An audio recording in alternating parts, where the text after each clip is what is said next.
Di sebuah desa kecil yang dikelilingi oleh pegunungan, hiduplah seorang gadis muda bernama Lin Mei. Ia tinggal sendiri, mengandalkan keterampilannya dalam membatik untuk hidupnya.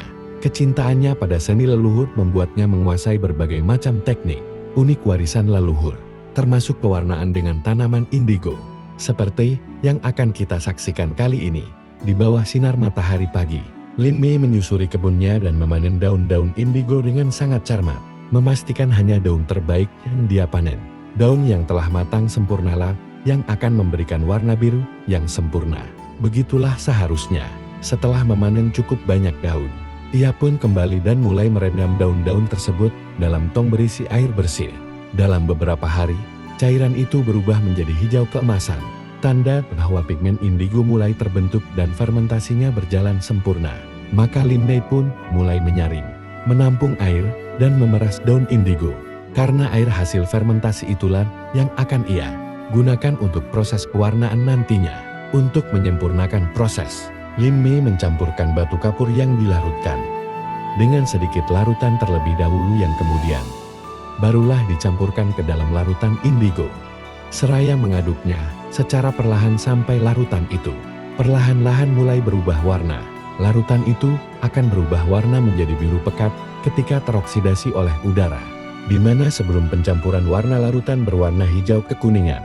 Maka setelah itu, larutan indigo itu didiamkan lagi kira-kira semalam untuk mengendapkan pigmen indigo yang nantinya akan digunakan untuk pencelupan. Setelah semalam diendapkan, Lin Mei pun mulai membuang air di bagian atas secara perlahan dan hati-hati untuk mendapatkan pasta indigo di bagian bawah wadah, karena pasta itulah yang akan digunakan untuk pencelupan ke depannya. Lalu lintas Mei pun menambahkan pada pasta itu air bersih dan sedikit gula. Kemudian diaduk-aduk supaya merata dan dibiarkan terfermentasi kembali selama kira-kira sehari atau sampai larutan indigo berubah warna dari biru menjadi hijau kekuningan. Lin Mei pun menyiapkan sebuah kain sutra putih yang nantinya akan dia celup dan mulai menggambar sketsa burung phoenix menggunakan pensil di kain sutra tersebut. Ini berfungsi sebagai dasaran pada saat membatik nantinya.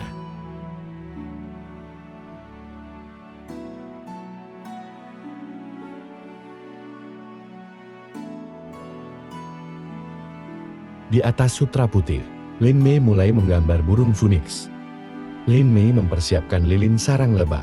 Lilin ini terkenal karena kelembutannya, sempurna untuk menciptakan detail halus pada kain sutra.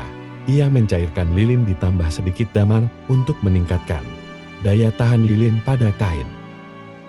Dengan canting alat kecil untuk menuangkan lilin, sayap burung digambar terbentang seolah tengah terbang, ekornya panjang dan megah.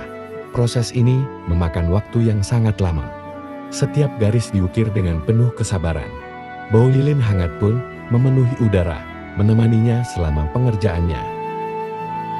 Setelah selesai membatik, Lin Mei mencelupkan kain ke dalam larutan indigo yang telah siap. Setiap kali kain diangkat, terpancar warna hijau keemasan. Perlahan-lahan warna biru akan mulai terlihat. Ini seperti keajaiban. Lin Mei mengulang pencelupan beberapa kali, membiarkan warna biru menebal sampai sesuai dengan warna yang diinginkan. Bagian yang dilindungi lilin tetap putih, menciptakan kontras yang indah antara motif phoenix dan latar biru.